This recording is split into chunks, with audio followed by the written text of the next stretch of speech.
Perkenalkan, nama saya Nurul Husna.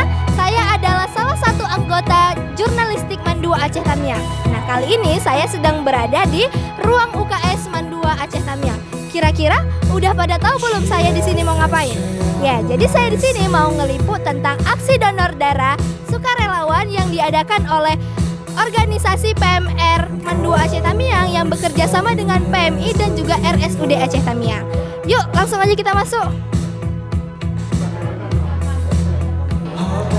Nah teman-teman, jadi kegiatan ini tuh diselenggarakan pada tanggal 15 Februari 2025 di hari Sabtu dari jam 9 sampai hari ini, sekarang ini sekitar jam 11 gitu teman-teman. Ini adalah salah satu pasien yang sedang didonor darah. Nah Sobat Manduta, kira-kira kalian udah pada tahu belum apa saja manfaat yang didapatkan dari donor darah?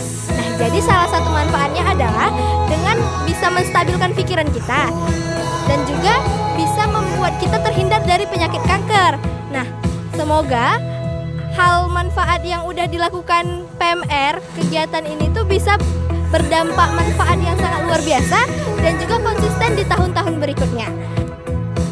Nah, sampai jumpa di video selanjutnya. Wassalamualaikum warahmatullahi wabarakatuh.